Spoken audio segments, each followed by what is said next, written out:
happened. So This week we are discussing the Divergent series and 4 by Veronica Roth. If you haven't read them yet in the 10 years since they've come out, here's the spoiler warning. please do that in the actual version. I Actually, can't. That sounds demeaning. it doesn't matter if you do. I already have the recording. Fuck.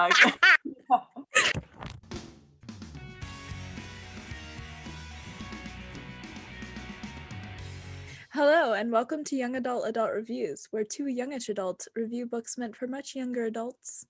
Or children. I'm Honor.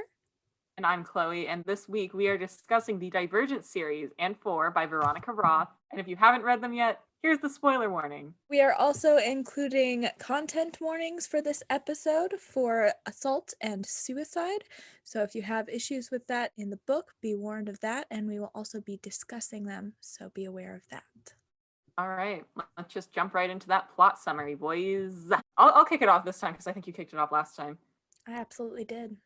All right, Beatrice Pryor is a 16-year-old girl living in a post-apocalyptic Chicago. She lives in a society divided into factions: the erudite, known for their intellect; the abnegation, known for their selflessness; the candor, known for their honesty; the amity, known for their kindness; and the dauntless, known for their bravery. She is currently a member of Abnegation, but she must take an aptitude test to see which faction she will qualify best for.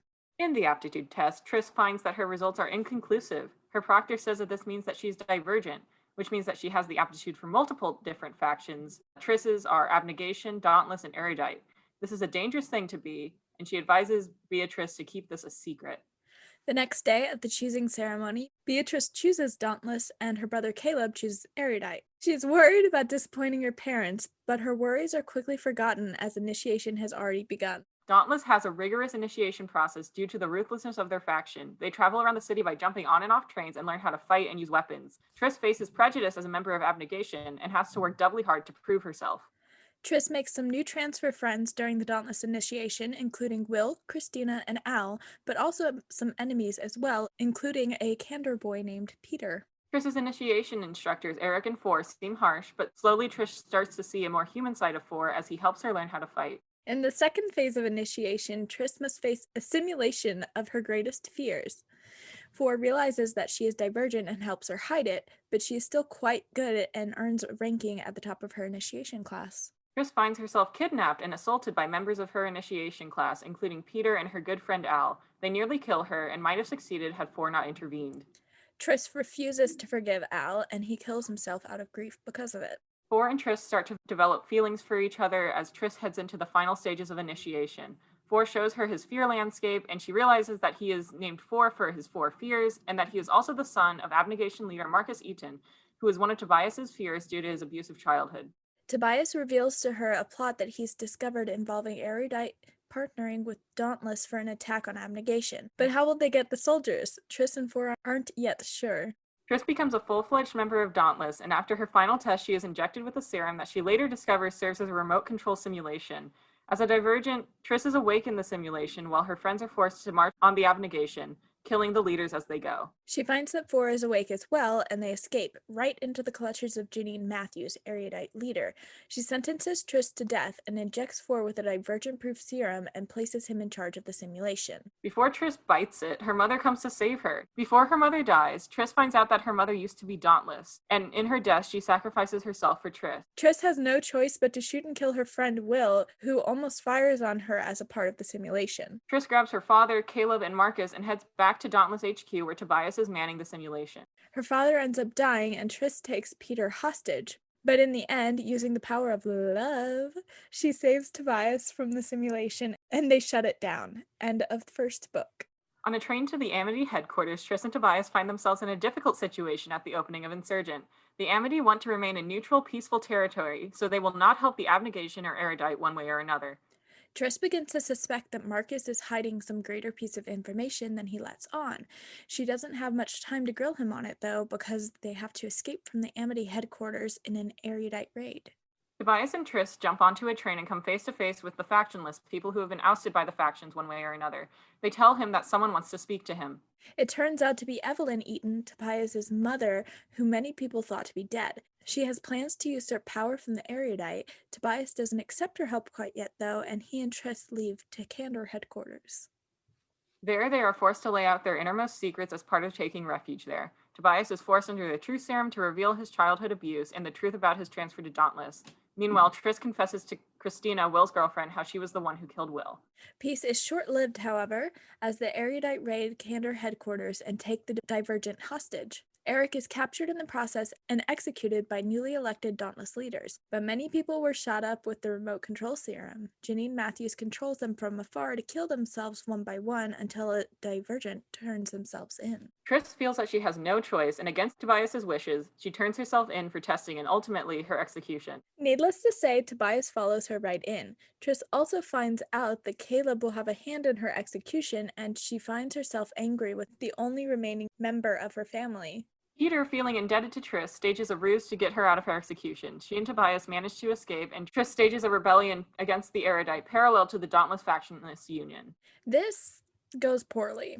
People die, including Janine Matthews, before she can reveal whatever information she stole from Abnegation. After the Erudite threat is neutralized, the factionless turn their guns on the Dauntless. At that moment, Tobias broadcasts the message from Janine's computer and the information that she tried so desperately to keep hidden. It turns out that the city of Chicago is an experiment to breed genetically pure people, and the factions are just a way to enforce this way of life. Their entire world and everything they know is a lie. This is the end of book 2. After a short stint in prison, Tris, Tobias, Peter, Uriah, Tori, Caleb, and Kara, who is Will's sister, make the decision to go against the new factionless law and make their way outside the city. A rebel group called the Allegiant, led by Kara and former Amity leader Johanna Reyes, stays fighting the factionless within the city walls during this time. Outside the city, Tris and the crew are intercepted by the Bureau of Genetic Welfare, who gives them the lowdown of the situation. Turns out that Tris's mother was part of this organization, and at a young age, she infiltrated the city to try and fix the impending problem of the erudite killing Divergent people. Outside the city, Triss finds that the divisions between genetically pure and genetically damaged people run long and deep. From a legal standpoint, they are equal, but from a de facto standpoint, genetically damaged people are denied better jobs, better housing, and opportunities overall. Tobias finds out that though he is awake during simulations, he is still genetically damaged. He is not Divergent at all. He becomes involved with a plot to try and overthrow the Bureau of Genetic Welfare and puts his friend Uriah in a coma in the process. Triss eventually finds it in her heart to forgive Tobias, and she agrees that something needs to be done about the genetic divisions between people. Meanwhile, tensions in Chicago rise. Marcus has ascended to be a leader of the Allegiant. The Bureau makes the decision to crop dust the whole city with a memory serum that will cause amnesia unless people are inoculated against it. Spoiler, no one in the city is inoculated. Triss and company hatch a plan to protect their friends and family in Chicago while simultaneously resetting the Bureau's line of thought. Tobias will go to the city with Christina and Peter to inoculate their loved ones and try to stave the Allegiant and factionless away from war. Triss and Caleb will remain in the compound to try and unleash the memory serum there and reset their way of thinking about genetic divisions. No one is pure or damaged, the genes are just different. This will be a death sentence, as the only way to get into the weapons lab is to blow the doors, and doing so will release the death serum. Caleb volunteers to die for this cause. Tobias finds success in his mission in the city, but there are complications at the Bureau. Triss realizes that Caleb will only die to rid himself of guilt, not because it is a sacrifice out of love. She decides to put herself in his place and manages to survive the death serum. Survive the unsurvivable death serum that no one has ever survived. But she dies after getting shot, but not before succeeding in her mission to release the memory serum to reset the minds of the Bureau employees. Tobias finds out that Triss is dead, and he is crushed. Truly, he does not heal for a few years, where he releases her ashes over the city of Chicago as he faces his fears by ziplining. I don't know if they lived happily, but it sure is ever after. I wouldn't even say they. I'm thinking of like Tobias and Christina, I guess. I don't know. They kind of became besties. Anyway, we will also be discussing 4 a little bit. This is the prequel / concurrent book that takes place at the same time as Divergent, as told through 4's perspective, and it gives some insight into his past and his character. Now that fucking doozy of a summary is over, why are there so many characters? There are so many characters. Well, that's because they kept killing them off, so they had to keep putting new ones in. Oh my god. R.I.P. Honor, what did you think of this book? I still love it. I don't love it as much as I did when I was younger and read it, like 10 years ago when it came out. I don't know. I think it's a really good book. I love Divergent. The other two, I'm like, okay, cute, you know, whatever. Allegiant, the end with when you hear Tobias's like whole ideas, that kills me. That just can't, I can't. Yeah, so I think they're good. I think my little, you know, fan fictiony heart just absolutely adored this book when I was younger, and my adult self is like, that's you think that they're in love, but it's like it's not quite this. They're not just like meet eyes and they know each other fully, you know. That's what my Mhm. little self thought, and my adult self is like, you're an idiot. Okay, yeah. So like Did going that back to like did that make any I sense? no, that made sense. That made sense. Cause I of course like read this book when I was like younger. I don't know, like 7th grade, 8th grade, around that time period. And I did not remember them being so fucking bad for each other. Okay, I Like remember it. I was pissed. no, because like you were just saying about they look at each other and they know that they're the one, like kind of thing. They thought that too. They They do. also thought that because it's like, oh, and it's like they're the same, and it's like Tobias is the same as me, and Triss is the same as me, and it's like you think that that's a free pass to do whatever you want without communicating because they're the same, quote unquote, and that they understand. Plot twist, they never fucking understand. The other person never understands, and they never learn how to communicate as a result of it. I would disagree with that. My little teenage self was like fully like, oh yeah, they're totally the same. They love each other like no matter what happens. I was so mad that they didn't know how to communicate though, because that just annoyed the hell out of me. I remember specifically ranting to my mother about it, and she's just like, that's life. And I was like, no, it's not. You don't understand. They're perfect. With Allegiant or End of Insurgent, one of the two, they actually sat down and talked to each other. And I think from that point on, they did understand each other and they were healing. But I think the problem is everything happened so quickly after they started and to like get together and decided they were going to be together in Divergent, that they didn't Hmm. have the chance to grow and learn each other before that happened, and so that trust that they needed for their relationship wasn't built. And I think that's what caused so many problems throughout, because I think with Allegiant you can see as they're starting to talk things through and they're starting to work together, you can see that they are good for each other, but they're not at the point where it's working because they didn't have that trust with each other. They didn't have all of that relationship and understanding set up in time.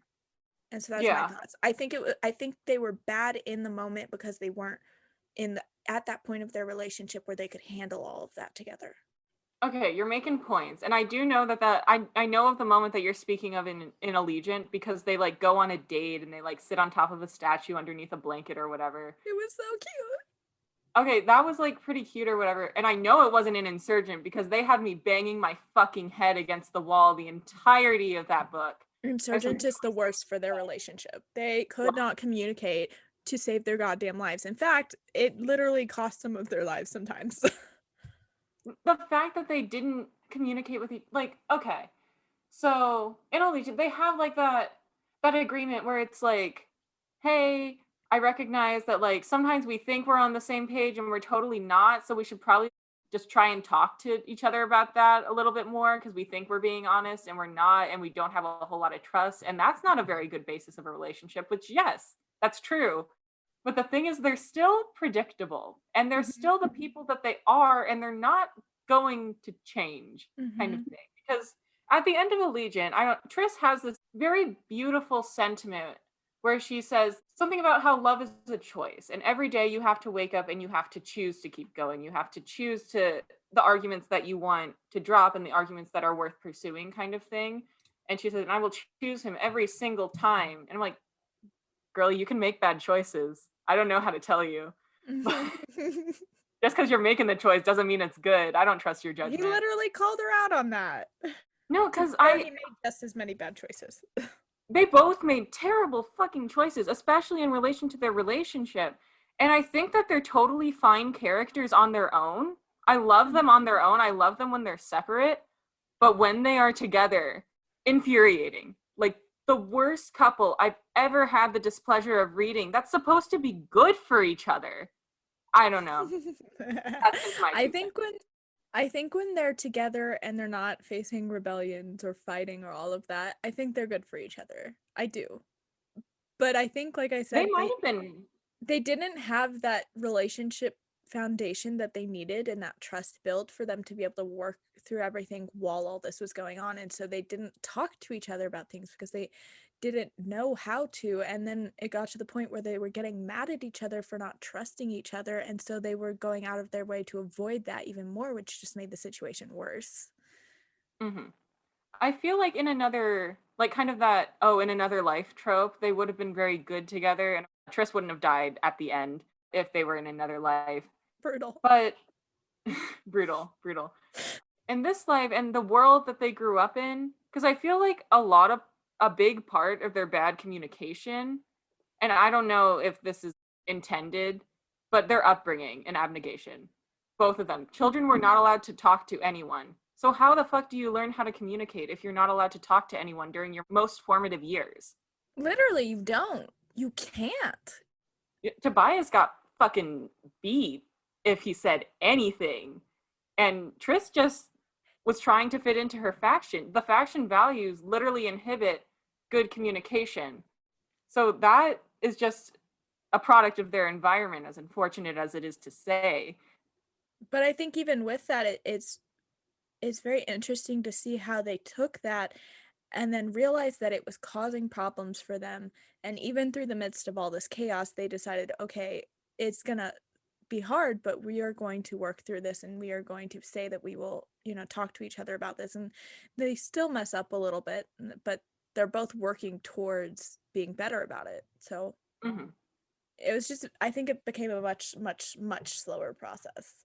They're a very flawed couple. Oh, And yeah. I'm not saying that's not realistic, but oh my God, it was frustrating to listen to. It's like you have a friend, and the friend has the worst taste in men. And and then they find a guy that's finally decent, and you're like, oh my God, I bought us lunch today, and he said I didn't have to pay him back today. I could do it tomorrow, kind of thing, you know? And it's just banging your head against a wall because it's like, you deserve better than this. When are you going to change? But you just have to be patient because you know it's not going to happen. And it's very real. It's very real. I just didn't enjoy it. Yeah, I think the biggest thing is that that's pretty accurate. I think they just didn't want to admit that they knew what the other one was like because they wanted the other one to be the like mental version that they had of them.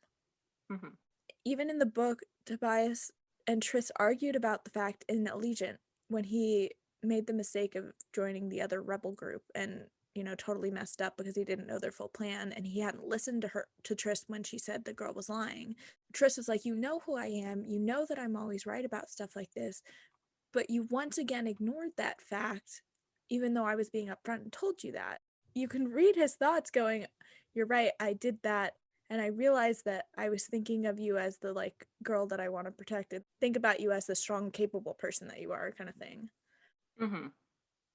Which again, product of their upbringing. We took a minute to read this because it's quite a lot of material. So we would like text back and forth, and you said something about Triss being stupid. And Yes, I was because like, I disagree on that. Triss is not she's stupid. I think she's that not she's very stupid.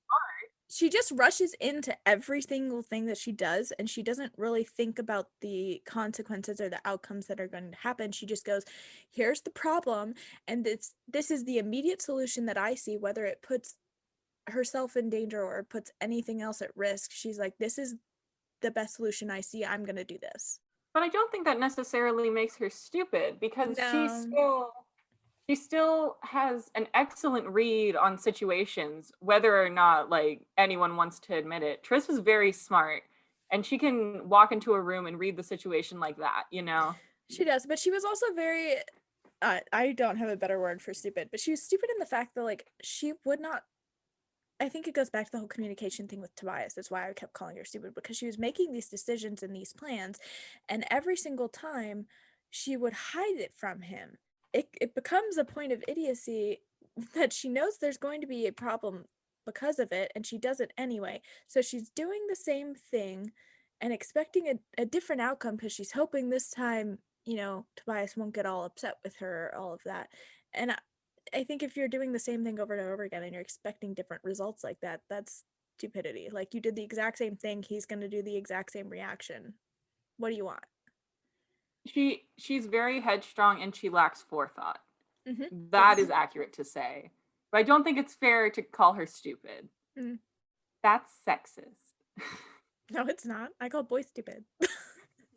Tobias is stupid, I'll say it. No, because he does the same thing. He like He does this literally shit does.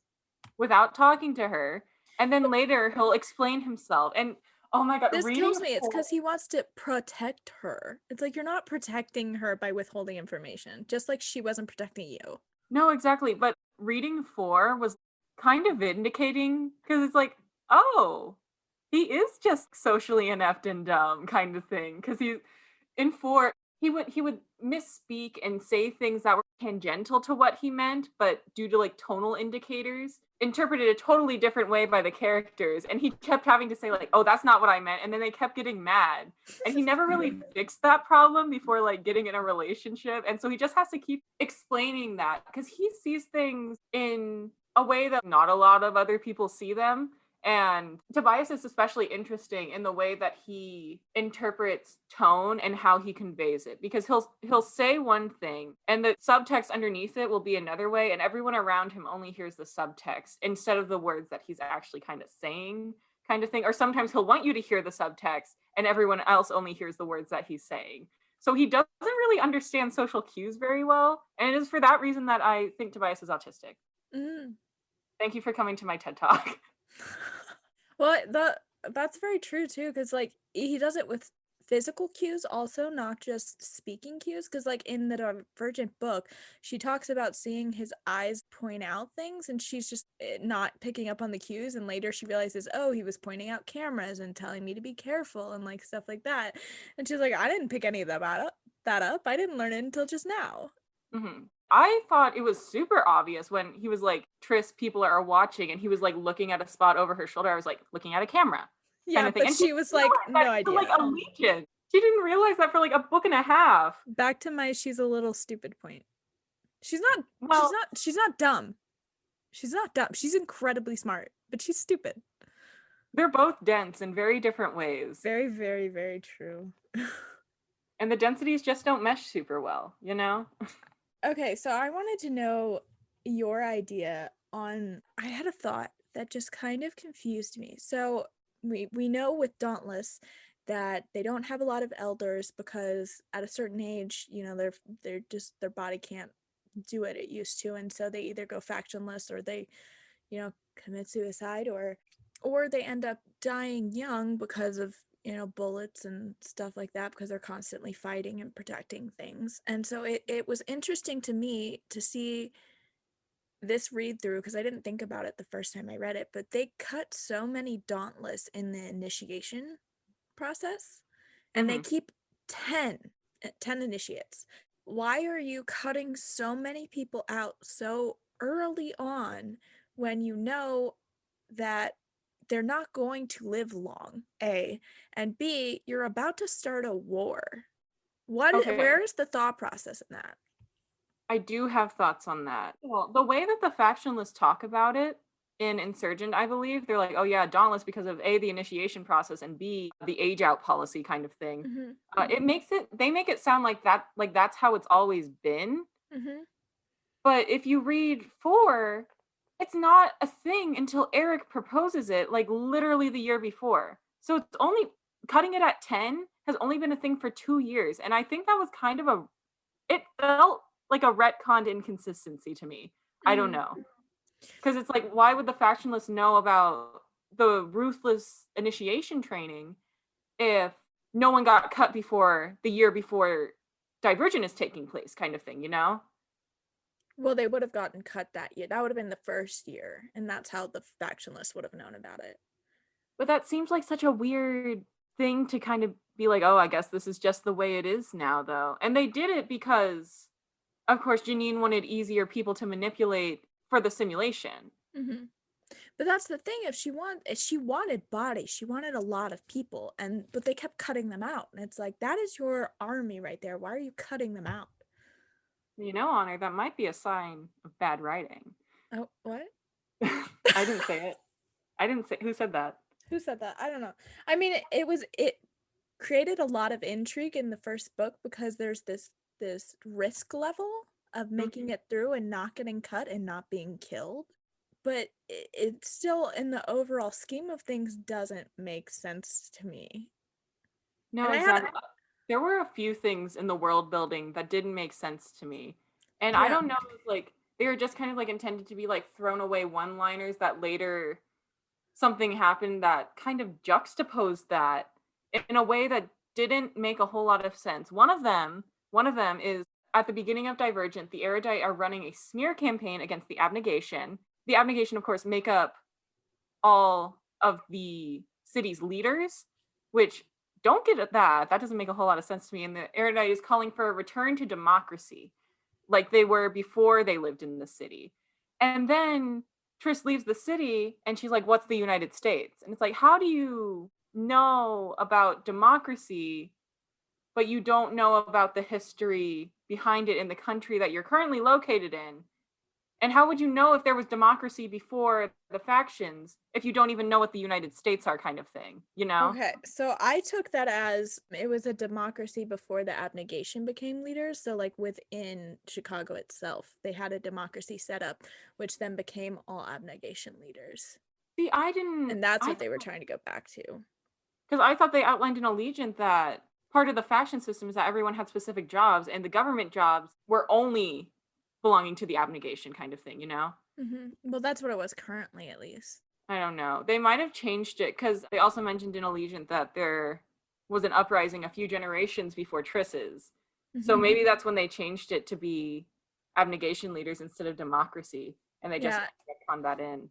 and you remember with the memory wipe, they don't remember specific memories, but they remember the ideas of things. So they would remember what democracy is, and maybe they would remember that they had factions and they had a different way of leadership, but they chose to switch it at that time. Mm-hmm. I see what you're saying. Another thing that inconsistencies with the world building.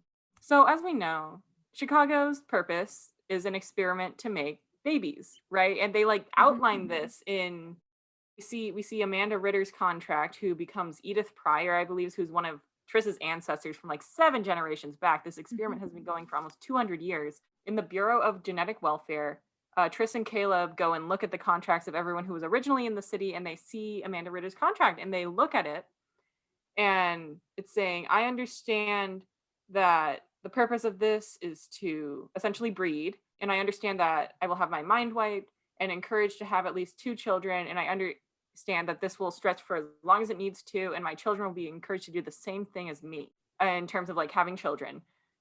Why are there contraceptives then? Because again, like potentially just a throwaway line that came back to juxtapose with something else in the world building. But Triss and Four are talking about sex, and of course, like the abnegation are super against that. And she's like, "Oh, so what do the Dauntless teach?" And he says, "Be wise and use protection." If the purpose of the experiment is to have babies, then why contraceptives? Like, Um, what's the logic there? good question. Maybe the erudite just made it, The and Erudite it got was horny. very. they, they got horny, and they were like, "How can we prevent this?"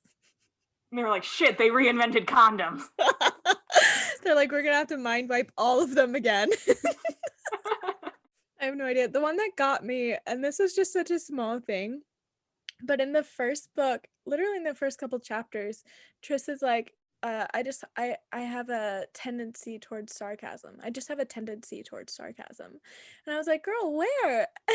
And so at that point on, I was like looking for it because I remember nothing from the books having sarcasm. Like the movies, she had a little bit, okay? She But the was books, sassy in the movies. she was sassy in the movies. But the books, she has like one sarcastic comment per book. I'm not kidding. Like one. And Yeah, she gets one zinger. every time the people around her like snorting or like, a small little quirky smile, but they're not like that's actually funny. And like that's the only time she does it. And I'm like, girl, you're not sarcastic. She's not sarcastic so much as she is just kind of blatant and rude. And I Yes, don't think that's bad. It's but just that's not not sarcasm. sarcasm. Exactly. she thinks it's well, then again, it could go back to the thing where it's like she thinks it's sarcasm because of her upbringing and abnegation. She doesn't understand the nuances of social clues, so she thinks that sarcasm is just being blatant and rude. I mean, she literally said that she was taught not to be sarcastic because it was viewed as rude and mean to other people, So which it what's the is, difference to her, kind of thing, you know? literally. Where's the line for her? But then, okay, here's my thing with like this world building and the writing. Look at us bending over fucking backwards to try and justify these descriptions and the choices made in the world building. I don't think that's right. I don't think that's a sign of something that's very well thought out, which seems mean to say, but I am trying to be as polite as I can in my critique of this series. It doesn't strike me as an extremely well thought out premise. Mhm. That feels mean. I'm sorry. Say it all you want. The thing that got me, okay, is the ending.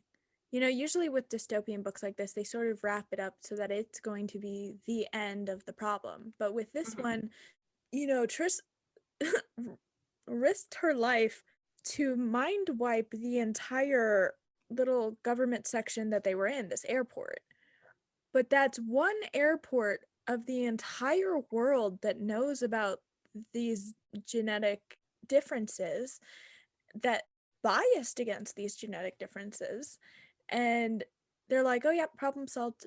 We made this one airport good, and because we wiped their minds and said that they're going to fight for the rest of us and just say that that's, you know, just differences between us and not actual problems, that the whole world is now just going to fall in line with that." Well, I think it was just an America problem. I think the genetic purity, which is first of all, this series is a very strong argument against eugenics. So if we're looking at it through that lens, it does seem something that America would like go for. And it's like, yes, be the best, like kind of thing, you know? And everyone else is like, oh, I don't know about that. But it seems like it's just a problem that happened in America, kind of thing, which tends to be the way most problems go. So America, land just of land of the future problems. yeah, because Future dystopians. they also said that the West is completely untamed again. Mhm. We It's really really said, just let's just in the regress Midwest, hundreds of years to fix a problem that doesn't exist. right? No, because who knows how many years this is set in the future, right? Because we know Triss and the city of Chicago has been an experiment for almost 200 years, because they say 7 generations, which is give or take Mhm, 175 years. mhm. So who knows how long before that the purity wars happened? And they weren't the first testing site. There were others before that. So this could take place 600 years in the future. I don't know. Anyway, I think the point about the book was less to be like realistic and more to just have this like engaging story that's happening. And I do think she nailed that part. I was engaged. It was interesting to figure out what was going on. I like the premise. I Mhm. just don't think it holds up too well under scrutiny. It definitely doesn't. It feels like she wrote it book by book and had kind of an idea for it, but hmm didn't have the exact way that she was going through the whole thing. So the consistency kind of flowed from what she had written prior, and because she had maybe written some things incorrectly beforehand, she couldn't really fix those later and just sort of hope people would ignore it. Yeah, but you can't rely on people to just ignore the things that you tried to retcon because we're gonna fucking see it.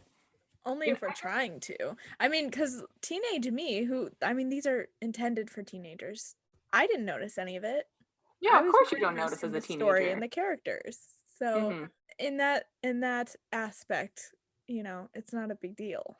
No, for sure. It's a good teenage book, but as an adult who is skeptical and we've gone through school to develop critical thinking skills at this point, we it's very much wait a minute. I only But developed like half of those skills and I still noticed things. let's talk about character deaths because you know that I have a few choice things to say about these as well. Okay. Let's talk about Lynn's death. It's so awkward. It was just Okay, very, I don't think we went just, over this in the summary, so let's no, we just did kind of not. like recap. I'll let you recap. Yeah, so in during the initiation process, there are the transfer initiates and the Dauntless Born initiates. And the main players in the Dauntless Born initiates are Lynn, Marlene, and Uriah. Mhm. Marlene dies jumping off the roof as a result of the erudite hostage situation where it's like turn yourself in if you're divergent kind of thing. And then Lynn dies at the end of Insurgent in the raid on erudite headquarters. So the background of the relationship between the three of them is that Marlene and Uriah and Lynn are all friends, but when it gets closer to Marlene's death, Uriah and Marlene start dating. Lynn starts And acting Lynn gets super like weird. upset about it. Yeah. But before Lynn dies, the thing I'm just gonna recite this from memory because I stared at it over and over like, oh my god, you're fucking kidding me. Lynn says, Uriah, I loved Marlene too. And Uriah says, I know, we all did. And she says, not like that. And then she dies. The thing is, Her it was last words, her dying words, were to come out as a lesbian to her straight friend. Not only her straight friend, the boyfriend of the girl that she had a crush on. There were more artful ways to do that, I feel like, if you wanted to make her a lesbian kind of thing. But I feel like it was kind of obvious, both in the it way was that super obvious. was described and also in her dynamic with Marlene and Uriah. And But all of her reactions to them interacting together. But the thing for me was it was so out of context. Like they describe her body being carried in and set down on the floor, and Uriah coming to stand next to her and trying to get her a healer, and the healer comes and is like, yeah, I can't do anything about this because you blew up all the stuff that I would need to be able to help her.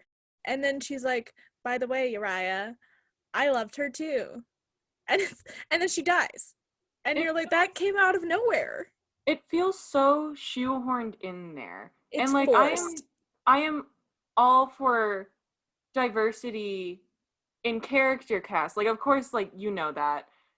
But if you are going to have an LGBT character that is not fleshed out, it feels I feel like that's more damaging than it is helpful in terms of diverse representation in books, not even to mention the bury your gays trope. I know this is like the second episode Because in a row that I've mentioned that, but it's something that I can't help but look for. mhm. It becomes at that point not an inclusion of diversity for the fact that that's natural and just a part of life, but it feels like an inclusion of diversity because you're going to get in trouble if you don't have something in there. I don't know if I don't do it, I will get in trouble, but it's like I'm doing this because it's so tragic. And gay people, it's like that thing where it's like, oh, it's the stereotype that gay people don't live happy lives in media kind of thing. And it's like you can't just have gay people that are joyful. They have to be dying, they have to be sick, they have to be losing a loved one kind of thing. And they Hmm. got into it with Amar and George in Allegiant a little bit, and they didn't kill them off, which I appreciate. But at the same time, there's also that disparity between MLM and WLW relationships in literature, where one is kind of held in higher regard than the other because it's easier to fetishize by the audience. And I'll say it. And it's a problem in the literary community that this keeps happening. And I know this was published 10 years ago and like things have changed so exponentially much since then, but I still feel like it could benefit by being talked about as a very large part of the literary landscape from the 2010s, especially. I agree. I think it needs to be talked about. She didn't put effort into fleshing out their storyline or their characters or their love or anything like that. And I think she did a better job in the third Mhm. book with George Amar, but I still don't think it was what it should have been. I was gonna say I just think you're right with the fact that it is clear the difference because of the fetish. And that's it.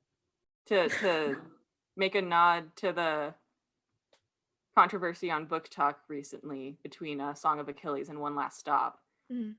I just feel like it's very the difference between the portrayal of Amar's character versus the portrayal of Lynn's character has roots in tropes like that. To me, anyway. I don't know how accurate that is to say, but I feel it's very easy to trace a line from Mhm. tropes like that to the controversy that recently happened. I agree. I thought we could do something fun. Oh, I don't yeah. know how fun it'll be, but in my copy of Divergent, they have a section in the back. Anyway, they have discussion questions for book clubs.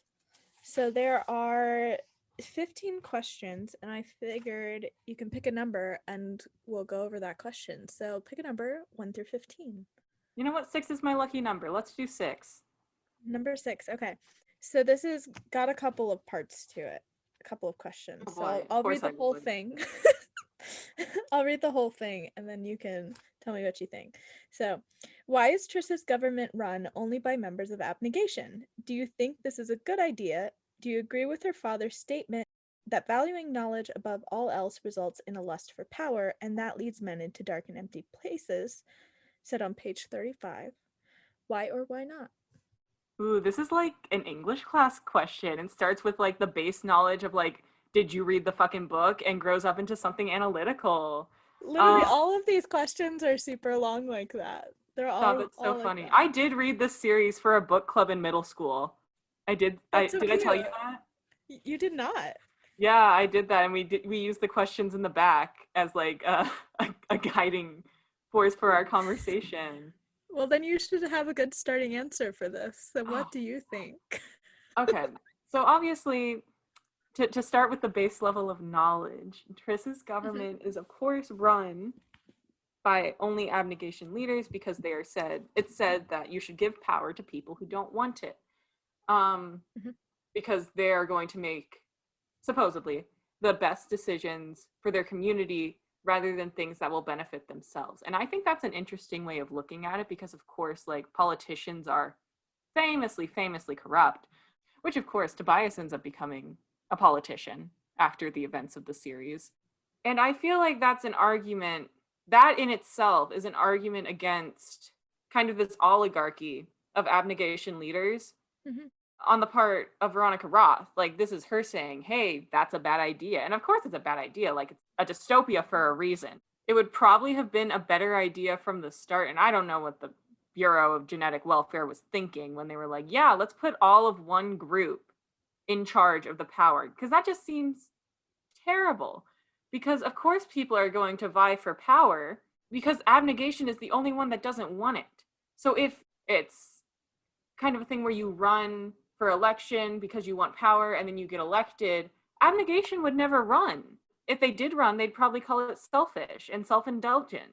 There would not be any abnegation representation in the government. So they kind of like had to have appointed positions. I feel like it would have been a better solution to be like, okay, we have 5 seats up for grabs in every single group because there are leaders in every single faction, but they're not part of making the government decisions. So I feel like those leaders should have been elevated to a government position instead of just a position where it's you can parlay with the government and everything would have been fine. I feel like Janine Matthews would have gotten her little slice of the pie. Things could have like gotten peacefully resolved. And of course, like the faction list is fucked up. That's another thing. And it's very good parallel to disenfranchised people where they don't get a say in anything, but they have to do the jobs that no one else wants to do. But yeah, there was like one last part to that question, right? It was like, do you believe that knowledge can corrupt people? Valuing knowledge above all else results in a lust for power, and that leads men into dark and empty places. Nah, I don't agree with that. I feel like wanting power is not related to trying to gain knowledge because we see that with Evelyn. She was a former erudite. I don't, they kind of like glossed over that, but Evelyn transferred from erudite to abnegation, which kind of explains how much of a girl boss of the week that she is. Do you remember when they Yes, yes, introduced yes, that yes, idea? yes, yes. Yeah, the family tree room in a legion, and it showed like the letters of the A- factions next to all the names. yeah, it was EAF. Yeah, EAF from erudite to abnegation to factionless. So that explains how much of a girl boss that she is. But I feel like it wasn't her thirst for knowledge that drove her into trying to claim that power. It was a thirst for equality. And she was misguided in her attempt to get equality, of course, because as Tobias put it, he was like, you're not giving people more choices, you're taking away them all, kind of thing. Which there's problems in that argument as well. But I feel like it wasn't knowledge that drove her it was just trying to make sure she had a voice. And when you take people's voices away, they will do anything to try and get it back. And Mhm. power is not so easily given up, especially when you're someone who's not really supposed to have it. By giving everyone kind of like a slice of the pie, as it were, you could prevent uprisings, and that's communism.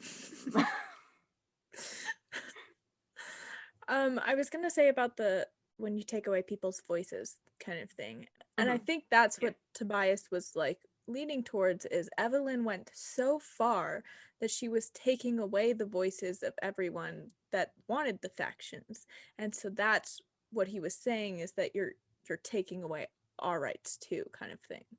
So I think that's what he It was was leaning absolutely like towards. two ends of the totalitarian regime kind of Hmm. thing, you know? There was no middle. There was no middle ground. That's a bad thing. That was a very bad thing. I do agree with the idea that people who don't want the position of power are generally better to be given that position of power because they're less corrupted. But I do also think that if it's not the right person, they will become corrupted. Yeah, like look at Marcus. And I think, Marcus let oh, any yeah. power go to his head because he was like, I am the leader of a legion. And Johanna was like, calm down. I'm gonna need you to, you're up Prime here. example. I need you to take it down here, buddy. I love that Tobias was like, wow, he's finally showing his face. And Johanna was like, no, you have nothing here. And he was like, what? Marcus was like, what? I'll stop. Okay, Johanna did not give him the light of day. Or, sorry, Johanna did not Time. give him the time of fucking day as soon as she found out that he was abusive. She was like, fuck you. And like, Mm-hmm. because Tobias sees this interaction between Marcus and Johanna, and he realizes that Johanna knows what happened to him, but not because she heard it from somewhere else. It's just kind of a thing that she always innately knew because similar things happened to her as well. And I feel like being a victim of abuse, I think it was fucked up how much Triss kind of forced him to work with Marcus just by not asking him before she started alliances with him, kind of thing. And that is so fucked up Mm-hmm.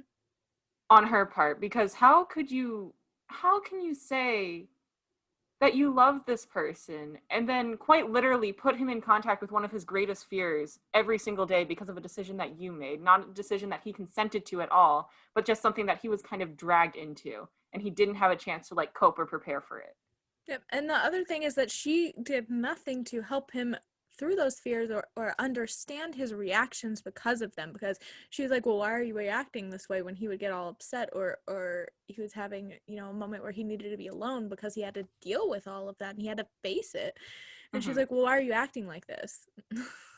It's No, like because like because you put him in this situation.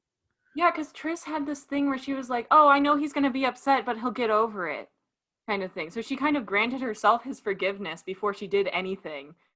And I feel like, especially in her interactions with Marcus, that is where things went terribly for Mhm. their relationship, especially. And I don't know how he could ever forgive her for that. But that's the thing that kills me is with Trish is she does stuff like this and she expects forgiveness from them or she doesn't even forgive herself for it, but that's a whole different thing. But Mhm. holds such grudges against anyone else who does anything that's against her. And Peter mentioned that. He's like, "Oh, as soon as like she decides that you're worthless because of one little thing, everyone agrees with her." And it's like you're not given the time of day because she has decided that. And she won't forgive you for it. Mhm. And it's like Well, that's Peter true. kind of deserved it. I did not Oh, want he Peter to get a I redemption. agree. Peter Peter should fully not have deserved gotten a it. redemption arc. It should But have been Al, not Peter. he had one little point there. That's all I will give him. But No, that's he did make a valid point, and I was like, yeah, you're right. She expects all this forgiveness, but she won't give any of it out. mhm. No, I absolutely agree with that. Let's talk about Peter redemption arc. Can't say that was a good decision. I didn't like it. Should have been Al. I think that Al should have gotten the redemption arc because we see that there's good in him inherently from the beginning. He just has a lot of trouble bringing it out in an environment that aims to suffocate it. And Mhm. in that, he becomes so overwhelmed by it that he turns to the darkness and does something that he regrets so much. And then because Triss is like, don't fucking talk to me, he kills himself. And I think, because on one hand, his behavior was like a little bit incel-y, where he's like, oh, the girl doesn't like me. I'm gonna throw myself off a fucking cliff. Pick me boy. Al, Al was a little bit of a pick me, but I feel like a A little pick bit. is in a better position to receive a redemption arc than a literal fucking sociopath who had to have his personality completely reset in order to be even a fraction of a good person, to even Mhm. have an ounce of good in him. So, Like, the thing is, like, I could see myself caring about Al, but every time Peter was on the page, I'm like, oh, fuck this guy. He assaulted Triss. He the thing tried to kill her.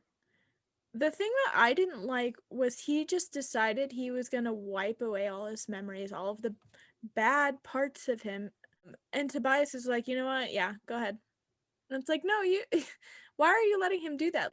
The best punishment for all of the things that he did is to have to live with it and to have to go through it. And I understand that he didn't have that courage and that bravery to do that, but he should have been forced through it and been forced to be better because he had moments afterwards that he started to show that he was doing a little bit to be better, and while they were not at all for the right reasons at all, Mm-hmm. he had that little bit in him that could have become something, but instead he wiped everything away.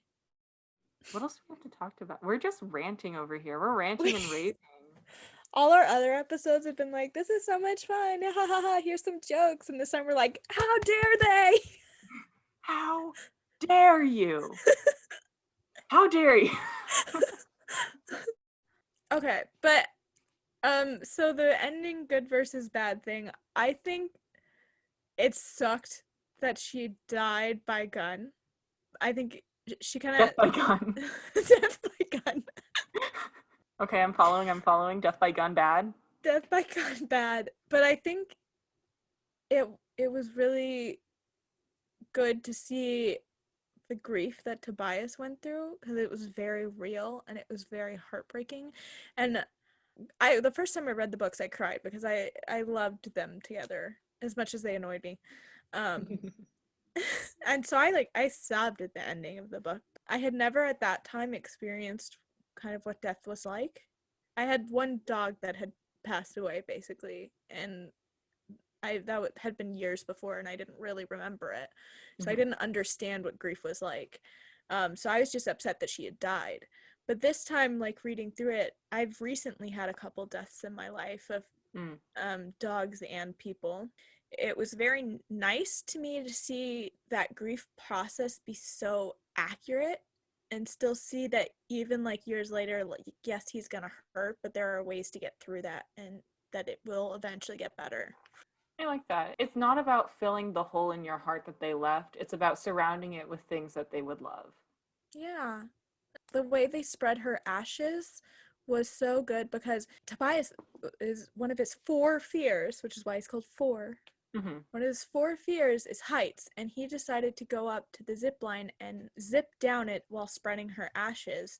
Yeah, as a celebration of her life and her existence because it's something that she enjoyed and she would have loved. Hmm. Especially when you see him get into the sling and he's going down and he's terrified, but through the midst of all of those thoughts of fear, he goes, I understand now why she rode down this way because I feel like I am a bird on the wind. It's like you don't have to forget them and you don't have to let go of that or even fill that place in your heart, but there are still things that can honor the way that they lived and give that respect that they earned in your heart, you know? Absolutely. So to summarize, death by gun bad, but grief processing very good. Very good. Now, basically, we are at ratings. Ratings. Ratings. So, what would you rate this book? I think Or series, I mean. What would you rate the Series. series? Oh yeah, the series. I keep saying book too. We could just start all over. What would you rate the series? You can't laugh through it. Now I gotta do it I'm again. sorry. I'm sorry. Okay, go. What would you rate this series? I think that I would. Why are you laughing? Why Sorry. are you laughing? It's just the way you said I think. I don't know why. I'm sorry. Go ahead. I'm gonna just be out here away from the screen. Yeah, you better. I think that I would rate this series 7 out of 10. We're 6.5 back to to 10. what? We're back to 10. Okay, sometimes in my gut, a book feels like out of 10 or it feels like out of 5. What Do I'm you getting from lump this in my is throat? what I'm getting from this is book series for you are out of 10 and standalones are out of 5. No, okay.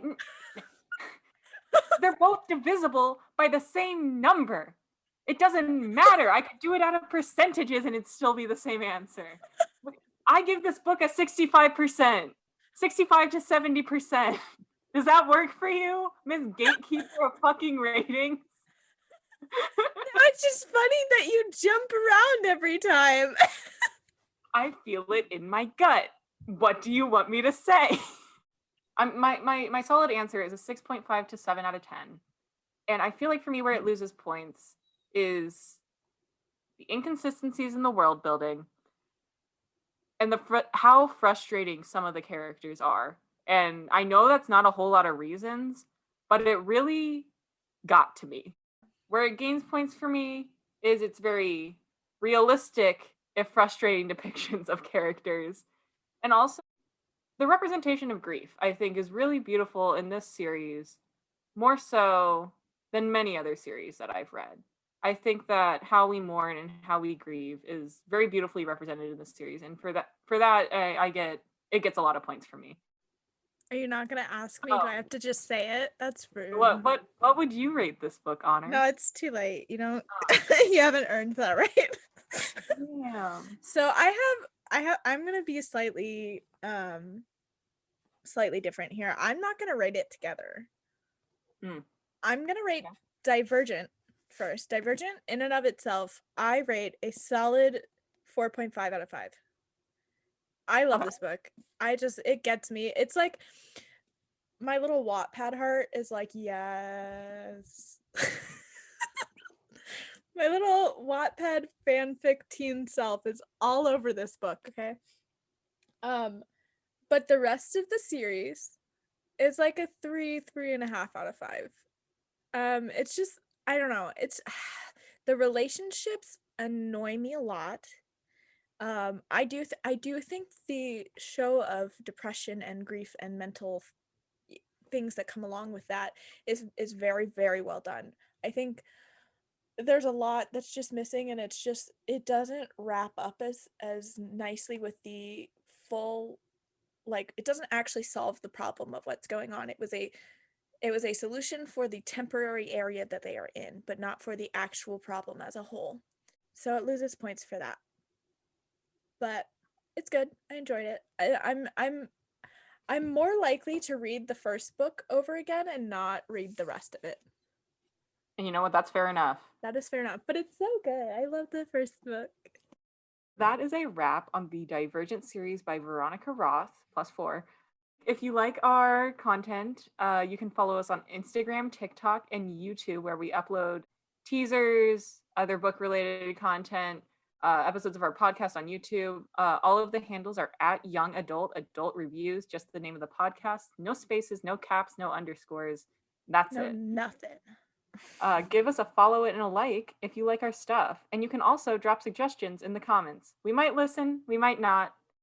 Thank you for listening. And as always, we come out with a new episode bi-weekly. That is every other week.